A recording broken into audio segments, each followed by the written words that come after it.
करूं? नमस्कार, मेरा नाम राजू। मैं उच्च प्राथमिक विद्यालय बकावली में विकास खंड सिडपुरा जनपद कासगंज में विज्ञान सहायक अध्यापक पद पर कार्यरत हूं। अपने बच्चों को विज्ञान विषय की इकाई 4 पास पड़ोस में होने वाले परिवर्तन में भौतिक और रासायनिक परिवर्तन के बारे में बच्चों को बताऊंगा। और इसका जो कहते हैं लर्निंग आउटकम है, इसमें हम ये जान देखेंगे कि क्या बच्चे हमारे भौतिक और रासायनिक परिवर्तन की अवधारणा है जो उसको समझकर उनमें अंतर कर पाते हैं कि नहीं कर पाते। अब आपको मैंने कहते हैं आठों परिवर्तन बता दिए थे।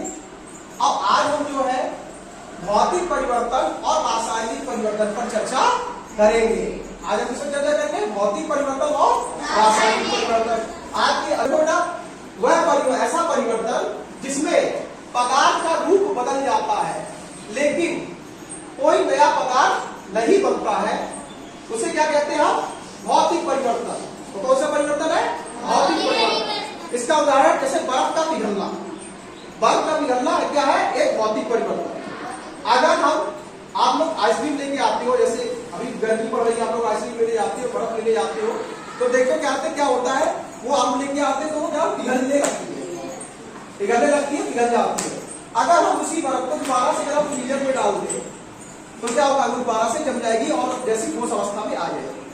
बर्फ का पिघलना क्या है? भौतिक परिवर्तन। इसी तरह से जैसे देखो बच्चों, ये मोमबत्ती है। ये क्या है? मोमबत्ती। किससे बनी है? मोम से। ये किससे बनी है? मोम से। अगर मैं इसको जलाता हूं तब इसमें कौन सा परिवर्तन होगा? रासायनिक परिवर्तन। जब मैं इसको जलाऊंगा तो इसमें होगा रासायनिक परिवर्तन। ये मोमबत्ती धीरे धीरे खत्म होती चली जाएगी। अगर मैं इस मोमबत्ती को और थोड़ा मोमबत्ती ले लूं और इसको मैं किसी बर्तन में रख के इसको पिघलाऊं तो ये पहले क्या होगी? ठोस से द्रव अवस्था में बदलेगी। मैंने आप लोगों को पदार्थ की अवस्थाओं के बारे में बताया था कि पदार्थ की कौन सी अवस्था? 3 अवस्थाएं होती है पदार्थ की। कौन सी होती है? ठोस, द्रव, गैस। ये सब मोमबत्ती किस अवस्था में है? ठोस अवस्था, सॉलिड स्टेज में। ये ठोस अवस्था में। इस मोमबत्ती को अगर मैं किसी बर्तन में रखकर इसको मैं पिघलाऊंगा गर्म करके तो ये क्या हो जाएगी? ये ठोस अवस्था से द्रव अवस्था में बदल जाएगी। और जब ये बदल जाएगी और जब ये ठंडी होगी तो दोबारा से ये ठोस अवस्था में दोबारा से उसी अवस्था में आ जाएगा, दोबारा से उसी अवस्था बढ़ेगा। अगर मैं इस मोमबत्ती को मैं अगर इससे मैं जलाता हूं, इस मोमबत्ती को अगर मैं क्या करता हूं, इसको मैं जला दूं, ये क्या है? मोमबत्ती क्या हो रही समय जल रही है ना। अब इसमें कौन सा परिवर्तन हो रहा है? ये कौन सा परिवर्तन है?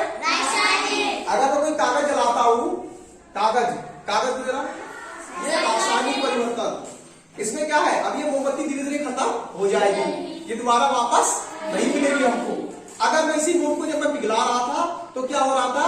ये हमें क्या था? वापस ठोस से द्रव में बदल के आके और ठंडी होकर फिर ठोस होकर हमें वापस मिल रही थी। और लेकिन इस समय अभी क्या कौन सा परिवर्तन? ये रासायनिक परिवर्तन। इसमें क्या है? खत्म हो जाएगी। तो ये मोमबत्ती का जलना रासायनिक परिवर्तन है। अभी देखो बच्चों क्या है? क्या है ये? कागज। इस कागज को अगर मैं जलाता हूं, ये कागज में जला रहा हूं, चलाइए। अभी क्या कोई बच्चा मुझे वापस कर सकता है? नहीं। ये एक बार जल गया, हमें क्या मिलेगा इसके अंदर? अब इसमें क्या मिलेगा बच्चों में? राख। इससे नया पदार्थ बनेगा। कैसा बनेगा वो? राख, कालिक बनेगी। इससे क्या बनेगी? अब कालिक। ये क्या होगा? ये कागज हमारा जल गया और हमें क्या प्राप्त होगा? इसलिए क्या? राख, कालिक। अब इसको क्या कोई बच्चा ऐसा है जिसको दोबारा से कहता है कागज में बदल दे? नहीं। तो जो चीज वापस नहीं बदलती है, तो देखो बेटा, ऐसा परिवर्तन जिसमें एक या एक से अधिक नया पदार्थ बनता है, ठीक है बेटा? रासायनिक परिवर्तन में समझो, ऐसा परिवर्तन जिसमें एक या एक से अधिक नया पदार्थ बनता है रासायनिक परिवर्तन कहलाता है। उदाहरण कागज का जलना।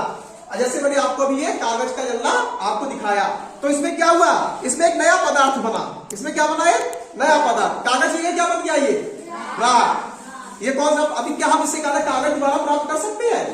नहीं। तो ये कौन सा परिवर्तन है?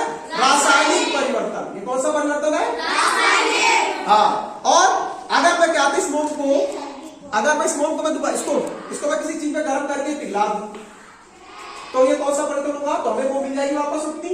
तो वो है कौन सी आपकी? भौतिक परिवर्तन। अब हम क्या करते हैं, एक बर्तन में नमक घोलते हैं और उसको उसको गर्म करते हैं, उस बर्तन को हम गर्म करते हैं, है ना। अब उसमें क्या होगा कि उसका पानी जब पूरा जल जाएगा, उड़ जाएगा वाष्प बन के, तो उसमें नीचे तली में क्या रह जाता? सफेद सफेद नमक। वो क्या रहेगा? नमक। तो अगर हम पानी में घोले और उसको हम गर्म करें, तो जब पानी पूरा वाष्प हो जाएगा, पानी पूरा उड़ जाएगा गैस में, तो उसमें जो बचेगा वो क्या होगा? उसके अंदर क्या बचेगा? नमक बचेगा। तो ये कौन सा परिवर्तन होगा? ये कौन सा परिवर्तन होगा?